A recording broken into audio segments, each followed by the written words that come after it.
Salve alunos, tudo bem? Como é que vocês estão? Bem-vindos a mais uma aula de biologia.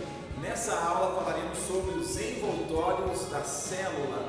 Quais são eles, qual é a composição e a estrutura desses envoltórios e que funções eles desempenham. Portanto, quer entender esse assunto? Bora lá, vem comigo!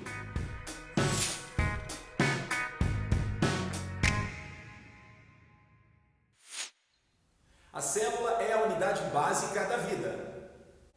Essa é a visão tradicional da biologia, a definição que inclui a célula como sendo um pré-requisito para a vida. Existe a discussão sobre vírus, se eles são vivos ou não, se são seres acelulares ou se não são seres vivos. É uma discussão muito importante, mas eu faço isso com vocês em outra aula. Tudo bem? E é dentro da célula que ocorrem as reações que mantêm a vida. Você já estudou um pouquinho sobre a citologia na sua origem, sobre o avanço da microscopia e como isso permitiu o conhecimento das células, quem descobriu, o que é teoria celular, você viu isso em outra aula, em outro momento. O que nós veremos nesta aula é quais são os envoltórios que as células possuem. São camadas que delimitam, protegem e controlam as trocas de substâncias entre a célula e o meio ambiente, ou entre as células e outras células também. Veremos que existe um revestimento que é universal, ou seja, toda a célula possui, e ele é chamado de membrana celular, antigamente membrana plasmática. E existe um revestimento adicional que algumas células possuem, que é a parede celular, e é com ela que eu vou começar. A parede celular é um revestimento rígido que protege algumas células. Ele é um revestimento que fica externo, sempre externo à membrana celular, que é o revestimento universal. É como se a membrana celular fosse a pele e a parede fosse uma armadura externa de proteção. Como o nome diz, parede celular é algo rígido. O termo parede indica algo rígido. As paredes são revestimentos rígidos, são revestimentos permeáveis. Isso quer dizer o quê? Que ela não tem a função de selecionar substâncias que entram e saem da célula. Essa é a função da membrana celular. E são revestimentos que protegem, que sustentam, que dão um formato. E esse revestimento rígido é encontrado em alguns organismos. Olha só quais são eles. Os vegetais têm parede celular, os fungos, as bactérias, as arqueias, as algas são exemplos de organismos que têm um revestimento adicional. Vou usar como exemplo os vegetais. Aqui você tem na imagem uma célula vegetal com suas organelas. Aqui você tem a membrana celular, que é o revestimento seletivo e universal. E externo a ela está esse revestimento rígido, a parede celular, que sustenta, que protege, que não é seletivo e é um revestimento rígido, sempre externo. A composição da parede celular pode variar bastante, tá? Por exemplo, nos vegetais ela é composta de celulose, hemicelulose, que são polissacarídeos, tá? Pectina, lignina, que podem ser substâncias que reforçam essa parede. Você vai ver em botânica que existem paredes primárias, secundárias, com reforços diferentes, mas por enquanto entenda que é um revestimento adicional externo à membrana celular, com função de proteção. Tá? Impedem, por exemplo, que as células arrebentem em soluções que fazem com que líquidos entrem na célula, em soluções hipotônicas, por exemplo. Tá? Veremos isso em osmose. Revestimento de proteção.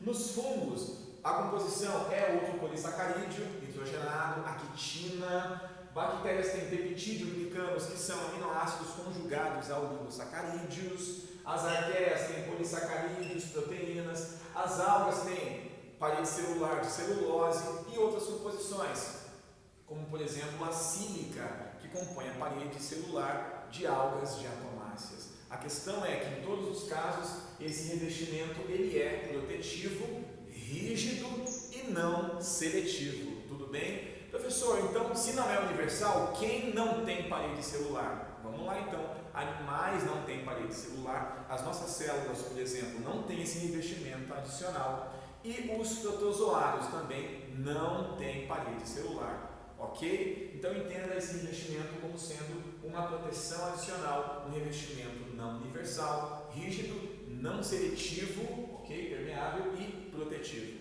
Tudo bem? Beleza? Agora, o revestimento universal, ou seja, o envoltório que todas as células possuem, é chamado de membrana plasmática ou, atualmente, membrana celular. Durante muito tempo, a ciência olhava para as células e percebia que havia um limite, mas não conseguia enxergar esse limite, esse revestimento. Alguns questionavam a sua existência, inclusive. E o porquê dessa razão? Porque esse revestimento é extremamente fino, da ordem de 7,5 a 10 nanômetros. Ele só foi possível de ser visualizado a partir da invenção do microscópio eletrônico, na década de 20 para a década de 30.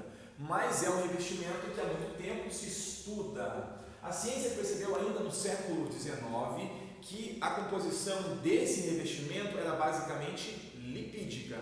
Por quê? Porque moléculas lipídicas mostravam-se mais capazes de atravessar esse revestimento. Portanto, a hipótese inicial, lá na década, no século XIX, 1870, é de que a composição desse envoltório seria lipídica, e realmente estava correto. Inclusive, se nós colocarmos células em solução detergente, o detergente rompe essa membrana, destruindo a célula, destruindo o seu revestimento e liberando o seu conteúdo. Portanto, sabe-se há muito tempo que a composição dessa camada é lipídica. Percebeu-se que, porém, a molécula que formava essa camada, ela tinha que ter a capacidade também de interagir com substâncias não lipídicas. E chegou-se à conclusão de que o lipídio que formasse ou que formava essa membrana era um fosfolipídio. Professor, o que é um fosfolipídio? Vamos lá. Um fosfolipídio é essa molécula aqui, ó, que se repete na membrana celular. É uma molécula formada de uma região fosfato e uma região lipídica, por isso um fosfolipídio. E já se sabe desde a década de 20 que esses lipídios formam uma camada dupla. Se você quiser entender um pouquinho sobre como essa ideia foi formulada, é uma experiência muito legal do Gorter e Grendel, você pode colocar no Google, mostrando como ele chegou à conclusão de que a camada que reveste a célula é uma camada dupla. Tá? Ele fez uma experiência lá e percebeu que quando esticava a membrana celular, de células, ali no caso de células do sangue, por exemplo, a camada cobria o espaço ou a superfície de duas células. Então ele chegou à conclusão, eles chegaram à conclusão de que era uma camada dupla. Sabemos hoje que é uma dupla camada de fosfolipídios, que são moléculas que têm uma região polar, a região do fosfato, e uma região apolar, a região dos ácidos graxos ou ácidos gordos, uma região lipídica e uma região não lipídica. Portanto, o fosfolipídio que forma a membrana celular é uma molécula anfipática ou anfifílica. E qual é a vantagem disso? Permite que a membrana celular interaja tanto com moléculas polares hidrofílicas quanto com moléculas hidrofóbicas apolares, permite uma maior versatilidade nessa interação. Tá? Então, a membrana celular é uma bicamada de fosfolipídios, essa molécula anfifílica. Tudo bem? Nessa disposição aqui, ó, você tem as regiões de fosfato na extremidade e as regiões lipídicas interagindo nessa camada interior. Então, o interior da membrana celular ela é apolar, o interior é hidrofóbico e as extremidades são hidrofílicas. Tudo bem? Sempre entendendo aqui, ó, essa aqui seria a região externa e essa aqui a região interna. Mas não importa a posição, né? Na extremidade a membrana ela é hidrofílica e no seu interior ela é hidrofóbica. Mas a partir de experimentos do Robertson no século XX, percebeu-se que havia nessa membrana celular moléculas de proteína. E não se sabia onde colocar, se elas ficariam aqui em cima ou aqui embaixo. E estudos mostraram que essas moléculas ficariam no meio dessa bicamada lipídica. Portanto, sabemos hoje que além dos fosfolipídios, existem moléculas de proteína que estão mergulhadas nessa bicamada. E qual seria a importância dessas moléculas? Uma delas seria permitir a passagem de substâncias através da membrana celular. Existem moléculas que passam sozinhas pela na bicamada? Moléculas pequenas, moléculas apolares. Agora, algumas moléculas de maior tamanho não conseguem fazer isso sem que haja um portão de passagem. Portanto, esse portão ou esses portões são proteínas mergulhadas nessa bicamada.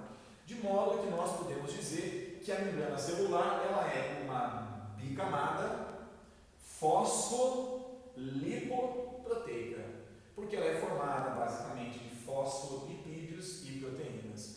Esses lipídios e essas proteínas, as moléculas que formam essa membrana celular, não têm posição definida. Elas podem se movimentar livremente nessa bicamada, lógico, sempre mantendo essa mesma estrutura. Os lipídios podem se movimentar lateralmente, podem se movimentar mudando de camada, o que é chamado de flip-flop. As proteínas podem mudar de posição. Existem diversos tipos de fosfolipídios, mas a gente percebe que, apesar dessa estrutura definida, a posição deles não é fixa, de modo que a gente vai dizer que essa membrana ela é fluida, porque os seus componentes têm liberdade de movimentação.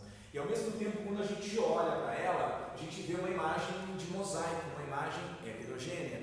Quando você olha, por exemplo, para essa parte do quadro aqui, ela tem uma aparência homogênea, toda branca. Se você olhar para essa mesa aqui, ela tem aspecto homogêneo. Se você olhar para a membrana celular, ela não tem esse aspecto homogêneo, ela é um mosaico.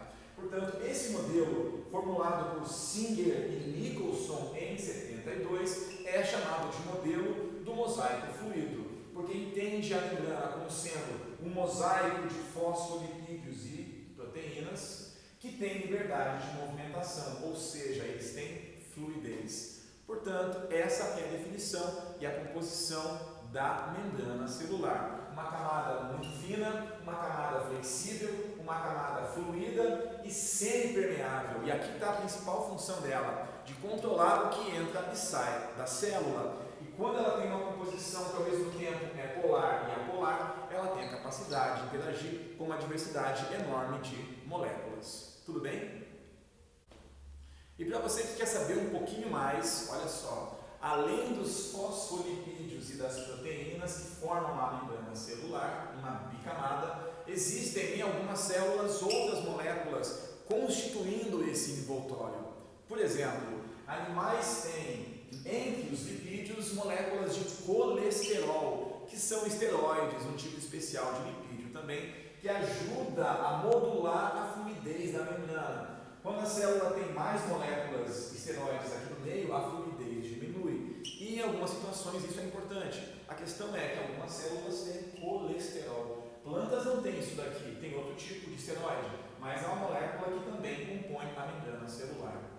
As células eucariontes têm, além dos fosfolipídios e das proteínas, moléculas de açúcar, moléculas de carboidratos conjugadas aos lipídios. Aqui, ao invés de fosfato, tem moléculas de glicídios ou carboidratos. Eu vou chamar essa molécula de glicolipídio. E aqui, quando tem carboidratos conjugados a proteínas, glicoproteínas. Um exemplo de glicoproteína bem famosa são as glicoproteínas que determinam o tipo de sangue, A, B, AB e O. Ou seja, moléculas conjugadas a proteínas. Ou moléculas de açúcar conjugadas aos lipídios, os glicolipídios e glicoproteínas. De modo que essa camada de açúcar que fica sempre na face externa, na parte em contato com o exterior, ela é chamada, às vezes, olha só esse nome, glicocálice ou glicocálix. É um conjunto, uma rede, um conjunto de moléculas de carboidratos que fazem esse revestimento externo em algumas células, ou seja, não é um revestimento universal. As células procariontes não têm esse tipo de glicocálix. Tudo bem? Então, essas moléculas aqui ajudam a proteger, às vezes, a célula de mudanças de pH, ajudam no reconhecimento celular, na interação entre células de um tecido, portanto, tem uma função muito importante. Mas essa camada, chamada glicocálice, não é universal. Tem professor que vai dizer, a membrana ela é fosfolipoglicoproteica, mas isso não é universal. Toda a membrana é fosfolipoproteica E nas células eucariontes existem carboidratos conjugados a essa bicamada fosfolipoproteica, é o tal do glicocálix. Tudo bem? Na próxima aula nós veremos quais são as formas de transporte de substâncias pela bicamada fosfolipídica. Portanto, não perca. Muito obrigado pela sua atenção. Tendo dúvidas, você anota aí e pode perguntar. Nos vemos na próxima aula. Beijo pra vocês. Valeu? Não perca. Muito obrigado pela sua atenção. Tendo dúvidas, você anota aí e pode perguntar. Nos vemos na próxima aula. Beijo para vocês. Valeu?